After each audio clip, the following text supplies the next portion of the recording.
Hi, it's Phil here from Revive My Ride and welcome to my BMW Vanos DIY. Okay, so there's two parts to this job. The first one is the Vanos refurbishment using a Vanos repair kit. And then the second part is the Vanos replacement DIY, which shows you how to get it back onto your car without oil leaks and keeping the timing correct and all that sort of good stuff. And the Vanos repair we're going to be doing in this video is a single Vanos as fitted to the BMW E36 and BMW E39 with the M50 and M52 engines. Okay, so with all that covered, let's get straight into the BMW Vanos DIY.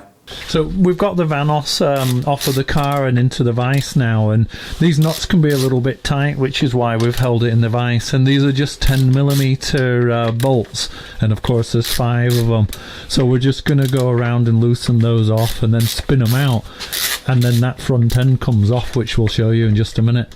Yeah, and so the front just pulls off now. Okay, and then that's what you've got. Okay, so this is the part of the Vanos that you actually need to rebuild, but before you can do any work on it with a service kit, you have to get that central nut off. And even though it looks like a nut, it's actually, this is all part of the same structure. So it's actually just the indentation of a nut, but the piece you're trying to undo is the whole central part. It all undoes is one unit. So a common mistake is to try and get this shallow nut head off using an 18mm standard socket, 12-sided socket, and one with chamfers on it. It's usually very, very tightly in. That will cause damage. Don't even try it. So what you need is an 18mm 6-sided socket. It had a chamfer on it. This is an impact socket, so 6-sided solid one. And I just took the chamfer off it with an angle grinder, so it's really nice and flat. So it'll sit flat on there. It will grip the full width of the nut. Without that, you've got no chance. It'll chew it up because it's quite soft metal, and you will not get it off. And what you'll find is an impact gun of some type will give you the best chance of getting that nut off intact without stripping it. Yeah, off. Yeah, so this is our rebuild kit here. So we have a couple of seals which go into the Vanos. There's a hard one for the outside and a softer O-ring. It actually has a couple of copper gaskets in, or copper washers, and that's for where the oil feeds fasten onto the Vanos unit. And then this is like a little collar that goes inside. We have 2 roller bearings. They gave us some new bolts, but you're probably okay reusing your old bolts. And then this is actually a new seal for when the Vanos unit goes back onto the engine. So this is kind of like the service kit that you need for doing this job. Yeah, so once you've undone the outer nut, which is in Matthew's left hand, then behind it is this washer. And those pieces just come off once you've undone that nut. And then just carefully use a pick. And then this is the first of your 2 bearings. There, it's like a little mini roller bearing is that. And next you'll have to move the Vanos unit in the vise, because underneath you have to hold the gear, and you can notice that we're using these cardboard pieces so we don't damage the gear, and that's because you have to hold the central shaft still, otherwise you can't undo this nut. And what's special about the next little screw, Matthew? It is a left-handed screw, so do not try to undo it anti-clockwise. You undo it by doing it clockwise. So there we go. We put our T30 torque wrench in, and there we go. Yeah, and that one shouldn't be too tight. This is a thicker washer. Yeah, that's the thicker one. It's about 2mm thick, isn't it? Yeah, 2-3mm. And then we've got one more, just the same as the other one. Yeah, so that's the second mini roller bearing. And then it will come apart. And so the final piece is this collar that's inside there, and that's actually you will get a replacement one of those in your kit too, and it can be a little bit fiddly to get out because it's quite a tight fit, but there really is nothing holding that in now. So what you might find is by tapping it on a bench or getting a pick around the back edge and just taking your time, really being a bit patient with it, you'll eventually get that collar to come out. So there's this outer scraper seal, and underneath it is a soft band that provides the gentle pressure on this band.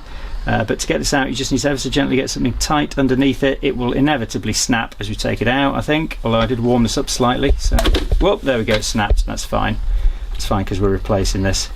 So just take that off, and then you'll see underneath there, there's the soft one. Get this out without scratching anything. Yeah, so you just try not to scratch up the metal in there.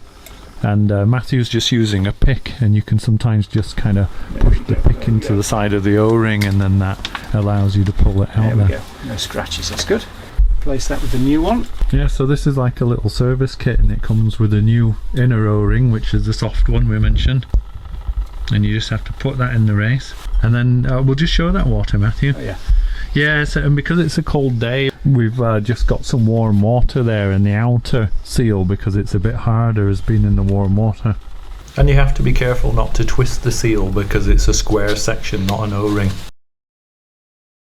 So that's what it should look like once you got the new seals in place. So you can use motor oil for this, but if you've got assembly lube, then it works better because it's just a little bit thicker, and what it means is it gives a little bit of lubrication before the engine starts to supply engine oil on first startup. So Matthew's just going to put a little bit of assembly lube onto the collar. That's the first thing that goes back in place, and it's sticky stuff. And then you literally just drop it in. It's quite a tight fit. And then make sure it's pushed all the way down to the bottom of the recess. And this is the first of our 2 new bearings, and so a little bit of lube on that. And that just drops on the inside of that collar we fitted, doesn't it? It does. Yeah, so next we've got this thick washer. So again, a little bit of assembly lube on this, and then we're going to drop that in. It goes directly onto the inner race of the bearing inside. Yep. So we've got the gear in the vise, and we've just dropped the Vanos unit over it. And then the left hand threaded bolt we're just tightening up now because it doesn't need any oil or lubrication on it. And we clean the threads on the bolt. And we just tightened up this bolt by feel, but remember it's a left hand thread, so it shouldn't come undone easily, and also because it's a small bolt it doesn't need much torque. If I can find a torque setting I'll put it in the description. This is our second bearing, and a little bit of assembly lube on it again, and then it just drops in. And then this is the thinner of the 2 washers, so same thing with that, and then that drops in the top too. And then finally it's that nut that's not a nut. Yeah, so now the central nut we're just putting into place, and again we've got our socket, and it's just a normal thread, so righty tighty. And that's just hand tight at the moment. And then, is it 50 Newton meters you're going for here, Matthew? Yeah, 50 Newton meters.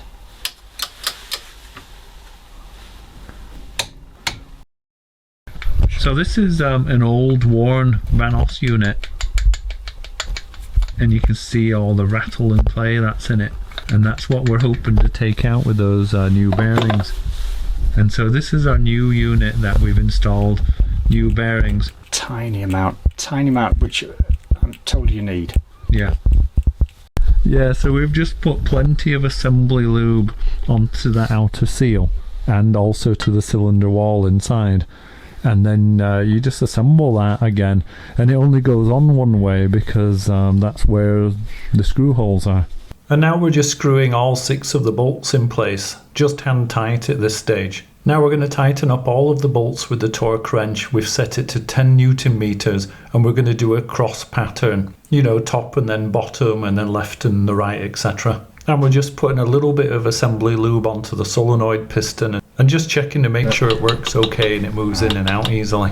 Okay, so that's the M52 Vanos rebuilt, and we're getting ready to fit it again now. So what we need to do is lubricate the Vanos gear. And with it having teeth on both the inside and the outside, then Matthew was lubricating both sets of teeth. And when you're fitting this Vanos, then the piston has to be fully pushed in. So if it hasn't naturally fallen down, then you push it down into the fully down position. We're almost ready to refit the Vanos unit, but before we do, we need to remove the existing tensioner and replace it with a dummy. And this is to maintain the timing chain in a set position while we do the reinstallation. Please note that you do this work before fitting the Vanos unit, so even though in the following clip you can see the Vanos unit has been fitted, it shouldn't be there. I've actually had to go back and redo this section just to demonstrate things clearly with the dummy tensioner. So the original spring tensioner for the timing chain is down on the left hand side of the engine, and it might be pretty tight, so here Matthew's using a strong bar just to pop it loose, and then you can just go ahead and unscrew it with your fingers after that. Okay, so there is actually a tool that you can buy for setting the tension on the timing chain, but what you can do is use your existing tensioner to do this job. And what you have to do is take the spring out and then just put something solid inside. And then what Matthew's got here is an M10 by 30mm long bolt, but the stud part there disappears inside the shaft. And what that means is you can, by putting a nut on, you can make that length adjustable. And what we found, that's probably about 15mm, isn't it? Yeah. So we've adjusted that to give us about 15mm. So we're going to drop it inside the housing, and then we're going to put the end on and make sure it's located, and that's our dummy tensioner. And you just need to reinsert the tensioner now, and it is quite fiddly because it's a fine thread, and if your bolt inside is too long you might find that the thread won't start to grab, so you really do have to get that just the right length, the packing piece inside the tensioner. And you just keep turning this in finger tight and you'll feel a natural stop, which was about there. And it's important that the hex part of the tensioner doesn't screw all the way in until it touches the engine casing, so there has to be a gap. Now what you need is half a flat turn. So can you see how the flat is facing towards us? Well, now you turn it until the point is facing up. And then that's it, that's your tension, that's approximately 1 foot-pound. Yeah, so in preparation for refitting the Vanos, we're going to put a new gasket on in a minute, but what you're best doing is putting just a little bit of gasket sealant around each of these dowels. So there's one here and then one on the left hand side, so just 2 of them.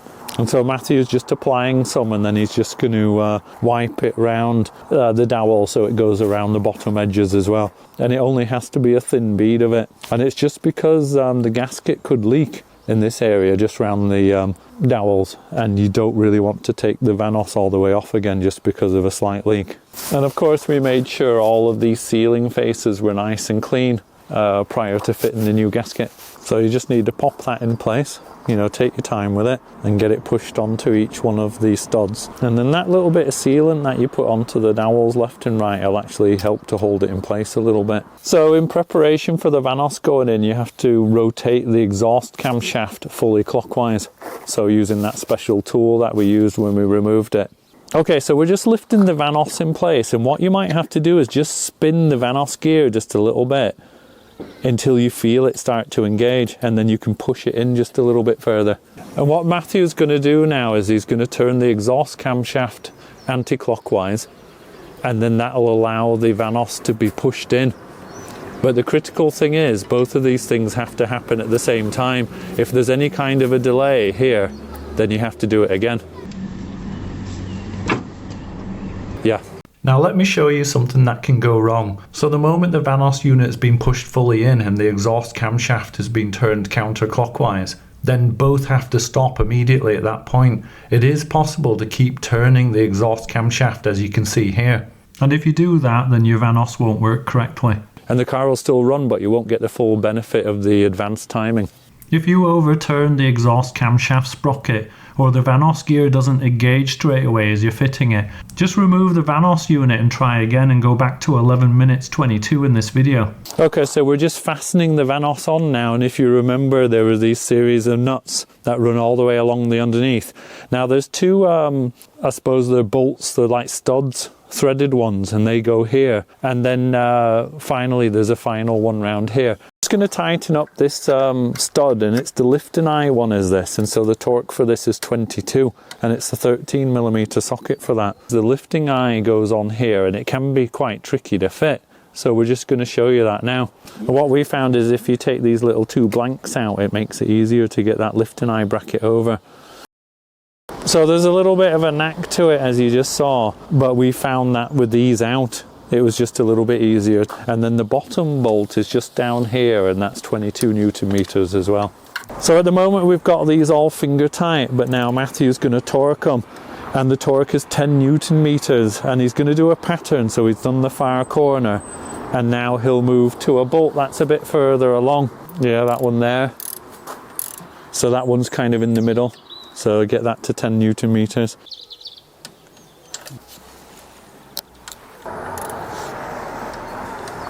So this nut here, it's an 11 millimeter, but the torque has already been done on the stud that's behind, so you just need to get this snug really. It's not a big deal. So we can go ahead and pull the pin out for the tensioner on top. Now we're ready to tighten up the bolts on the exhaust sprocket, and you do it in a cross pattern to 5 Newton meters. It's a 2-stage torquing, so 5 Newton meters first. So you can see Matthew did the right hand bolt and then the left hand one, and now he's doing the top one and then the bottom one. And once you've done all 4 bolts to the 5 Newton meters, you can increase your torque wrench to 22 Newton meters, and then you just go and do the same again.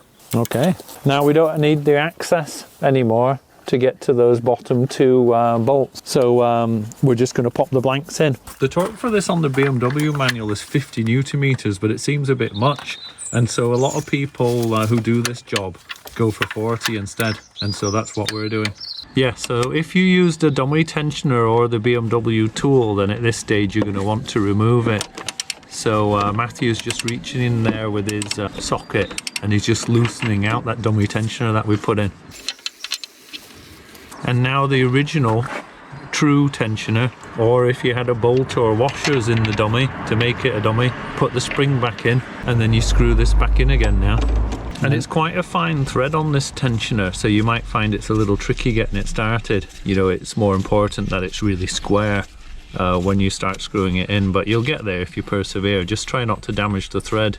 You know, definitely don't try and drive it in with a ratchet. Yeah, and then when you're tightening up the tensioner again, it's 41 Newton meters or 30 foot-pounds. Okay, now it's time to remove the camshaft locking tool, and it should just lift out just like this. And then our other locking pin, if you remember, was the one on the flywheel, which you should be able to see just down there. So you can just see it down here, and we'll just reach in and we'll grab and drag that out. And if the pin's a bit tight, which invariably it will be, you can insert a screwdriver or something else into this little hole here, and that'll allow you to twist the pin and it'll make it come out easier. And credit to Matthew, we did a good job here working in that confined space, which was really awkward. So at this stage, what we're going to do is turn over the engine on the crank 2 full times. And the crucial thing that we're looking for is the moment we start turning the crank, both of these lobes start to turn together. If you get things wrong when you're assembling it, what you'll find is one of these will move and the other will be stationary, at least for a couple of seconds. So that's the first thing we're looking at, is both of these move together, and we'll be turning carefully because we don't think we have a timing problem, but if you did have a timing problem and you had a clash, if you're turning slowly, then you won't damage the engine. And then ultimately we're looking to come back to the same timing again, which is almost like the proof that everything's correct before you then put it all back together and run your engine. So here Matthew's just turning the crank, and as you saw, the lobes started to turn together immediately. Yeah, and so the test is that you can drop the locking gear back onto the back of the camshaft again. And you might just need to waggle the crank back and forth using a strong bar in order to get that timing block to drop on at the back. Oh, there we go. Yeah, there we go. So as you saw, the timing gear dropped down again onto the square pegs on the back of the camshafts and went nice and flat. And if we then have a look at the front here, then just as a rule of thumb, these lobes, the first lobes, are kind of pointing up towards each other again. So that's confirmation that we're happy with the timing. If you want to go belt and braces, you can put the locking pin back into the flywheel, but we were confident we had the timing right, so we didn't bother because it's so awkward to get in there. So we went ahead and removed that locking gear back off again, and now we can go ahead and get on with the reassembly. So we're just reattaching the oil line back onto the Vanos unit. So we have 2 new copper crush washers, and you can see it goes either side of the fitting. And then we're going to tighten that up by hand And on this car, we can't actually access with a socket. And with the type of torque wrench we've got, we can't get the torque wrench on there, but it would be 32.5 Newton meters or 24 foot-pounds. But you get a bit of a feel for this sort of thing when you've been working on cars quite a bit. So we're actually going to do this by feel. And it's not too critical as long as we don't over tighten it and strip out or damage the threads in here. So if anything, you can err on the side of caution a little bit loose and then check it once the car's running. And if you have a tiny drip of oil, just give it another little quarter of a turn. Specifically. Let me just double check. Yeah, that's 32.5. Definitely. And so now we just need to refit the splash shield back onto the intake camshaft. And it should just drop in place just like that. So we're just putting the two studs back in at the back. If you remember, quite early on in the video, we had to remove both of those in order to make room for the locking gear to go on at the back for the camshafts. So it's important to refit those. We're just torquing both of those to 10 Newton meters, and I'll be honest, I have estimated this, but the valve cover nuts are also 10 Newton meters, so you know, that's why I decided to do it to that amount. Just bear in mind that it's an aluminium head, and so you really don't want to tighten your steel studs in too tightly because you can risk damaging them, and it's only holding a valve cover on, so it doesn't have to be a lot of torque. So we're about ready to fit our cam cover. So here we've got our new cam cover gasket, and it also has some seals for the spark plug hole. So just getting that opened up, ready to fit. So here Matthew's just putting the new seal in place on the valve cover, and he's already fitted the central rubber seals that go where the spark plug holes are, just here. So we're going to put just a little bit of sealant on this edge here and on this one here where the Vanos system meets the cylinder head, because that's an area that can leak. And so Matthew's just cleaning it up with some panel wipe, but you could use brake cleaner or something like that, any kind of an alcohol. So we're just putting a little bit of sealant where the Vanos unit meets the cylinder head at the front, at the top and at the bottom. And then at the back of the engine, there's two semicircular cutouts in the back of the cylinder head that the gasket sits down into, and we've just put a bead of sealant into each one of those. Yeah, so we're just going to get this valve cover on now, and there's lots of studs coming out of the cylinder head underneath, so you just have to be able to drop it onto those, yeah, and then push it down nice and firm.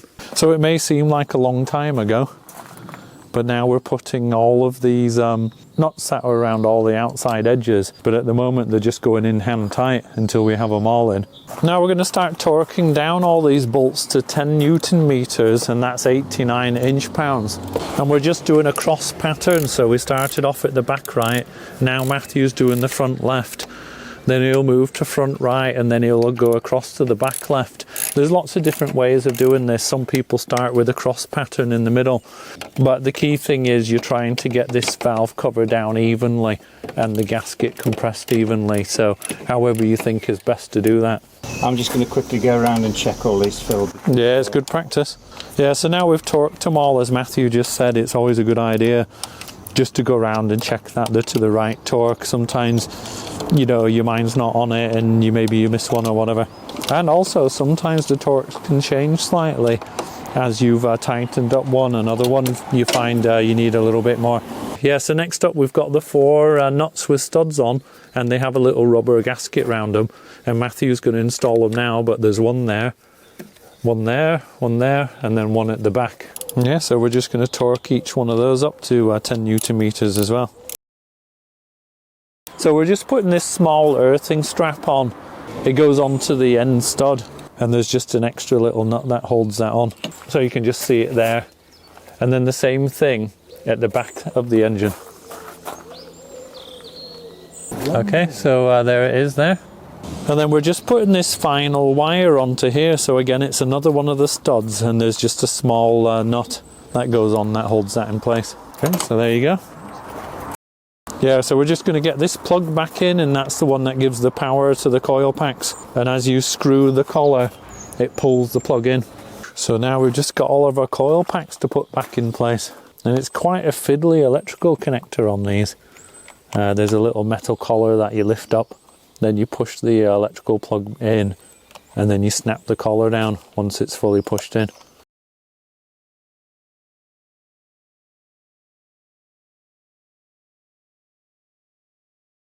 So each one of the coil packs has a 10mm bolt, and some of these bolts hold the other end of that earthing strap. So obviously this is coil pack for cylinder 1, and Matthew's just put the earthing strap on there, as you can see. And then it's just a case of putting all the other ones in. What I'll do is I'll speed it up, and then you'll just whiz along doing it like a pro. Well, that includes the half an hour spent scrabbling under the car trying to find the one I drop. Yeah, so we don't have a torque setting for this. Obviously don't go too crazy. Matthew does a lot of this work, so he's got a feel for how tight he wants it to be. But what you can do if you're worried about it is you can just choke up really close on the ratchet nearer the pivot point, and then that restricts your ability to put too much torque on. But remember, all it's doing is keeping the coil pack down. So in the business they call this good and tight without being too tight. So we're just putting these, they're like little electrical connectors in place. So there's 2 clips for them. Just make sure that your wires are routed nice and tidy. Don't want to upset the Germans. Yeah, and there's just a couple of cable clips really. So you just snap those on, and then it just keeps that cable nice and tidy. So we just have the solenoid for the Vanos, which we're screwing back in place now. And then you need quite a large spanner for tightening that up. But it actually doesn't have to be that tight, so just be careful, because you'll have a lot of leverage on a spanner like that, and you just don't want to damage it. And then there's the electrical plug as well for the solenoid, which you just need to plug back in. That's okay. That's good. And then we just have this breather pipe, which is also near the solenoid, and that just clips into place, just like that. We're about ready to put the fan and the cowling in place, and what you'll notice is at the bottom it's got these tabs, and they slot in at the bottom, and then at the top there's a screw that holds it. And then of course Matthew's got the fan here, but you install both of these together, because if you put the fan in you can't get the shroud in, and if you put the shroud in first you can't get the fan in. So you can see Matthew's dropping those in together, and it's a bit awkward. So now we're ready to drop this fan cowling in place, and as you can see there's a tab there in the middle, and there's one down at the bottom, and so you just have to make sure it drops onto those when you push it down, and of course at the other side as well. Yeah.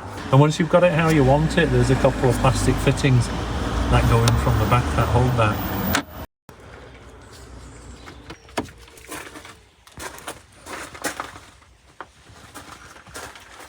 And you can just see the nut on the fan down there. So remember, it's left-hand thread, so Matthew's trying to turn that anti-clockwise to get it started onto that thread. That's on. Yeah, it's on. Yeah, so you can sometimes spin just the fan blade in order to get that nut to kind of screw in, because the nut's fairly loose on the thread, you know, as long as the thread's in good condition. But then for the final part, then you have to go and get a spanner to tighten that right up. And this is part of our special toolkit, which seems like a while ago since we removed this fan. So I'm just trying to show you this as well as I can. Okay. Basically we have this special tool, and that goes on to the small nuts that are around the edges, and this is the one we're going to use to kind of hold the fan pulley in place. And then Matthew's got that long spanner. Yeah, I think I'll do it. So we're just getting the engine cover back on, and that allows us to get the oil filler cap back on, stop anything from getting into the engine, and then we have some other finishing off to do as well. So we're ready to start getting the ducting for the airbox in place now. So first up there's a little elbow, which is the air intake for the airbox. Yeah, so you can see it's just fitted there, so you have to get that in first, because otherwise it's awkward to fit it later. Yeah, so next up we have another piece of ducting to put in place. And this one goes from the airbox to the throttle. And it just pushes onto the throttle, and then there's a Jubilee to tighten up at the back. Yeah, another twist electrical connection here. Yeah, so we just have another piece of ducting to put in. It's actually a alternator cooling duct. It's awkward to get to later once the airbox is in. So Matthew's putting it in now. And it has a Jubilee clip at the back. And then for now, this front edge is just going to sit on here because there's some plastic trim we put on later that tidies that all up. Okay, so the airbox is pretty simple to fit. You have this part at the bottom which drops onto a little rubber bung that's at the bottom.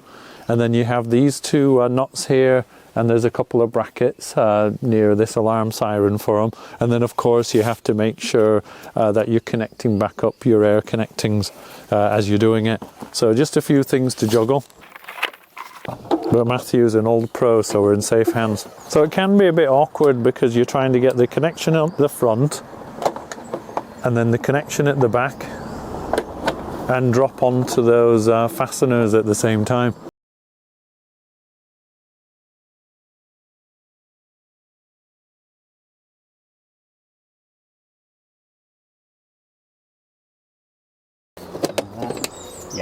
Yeah, so as I said, simple. Yeah, so being honest, we were just having a little bit of trouble getting this in at this side. And so what we did is we undid this Jubilee because previously we'd tightened it right up. And you have to have this in the right orientation for this to go together properly. And also it gives you just a little bit more flexibility, so it's best to have that just a little bit loose, and then that enables you to move this pipe, rotate it a little bit when you're trying to snap this together. And what we also did, if you remember just a minute ago, the rubber O-ring was setting on this part. We're not really sure how it got there because we're pretty sure that it sits down in the channel in the other piece, and that was stopping this from going together properly. And the other thing is this can be a little bit tight to push into the O-ring, so we've just got some silicone spray we're going to put onto the O-ring, holding this way out of the way.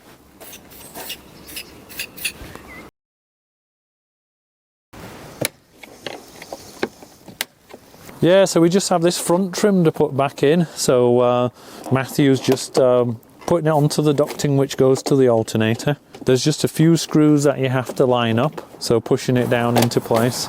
And then just 2 screws and a couple of plastic fittings hold it in place.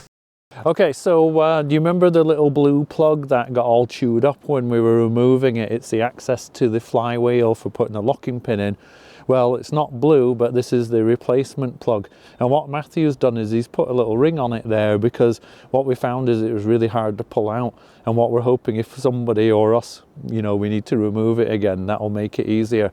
So you've seen where this is down in there, because I showed it previously in the video, but Matthew's going to go ahead and fit that now. And now finally we're ready for a startup, so let's give it a try. Can you hear some air though? There's some air coming from somewhere. So as you just saw, we gave the car a bit of a run, but it didn't want to idle properly, and we could hear an air leak on the engine. Now we're confident the Vanos is working properly, and we've had a look and we actually found a damaged hose near the throttle. So I'm just going to show you that now, because it's an area that might get disturbed on your car and maybe it'll help you out. So let's have a look. Okay, so the hose we're talking about is actually underneath this rubber one here. So this is your main inlet hose, and take note that it's metered air after this point, so any leak here is going to affect how the engine fuels and therefore runs. Okay, so the smaller pipe I'm talking about is on the underneath of this. So let's dive in and then you'll see hopefully exactly where it is. Okay, so it's that one there, and as you can see, Matthew's done just a little bit of a temporary repair on there. But that's the one you need to watch when you put this all back together again. Or maybe even that hose has just fallen out and you need to make sure it's pushed in properly. Okay, so we're ready for a test. So finally getting that bonnet shot. And then Matthew's going to jump in and give it a start up. And hopefully that's everything resolved now. But we're not going to leave it at that, because now it's time for a test drive.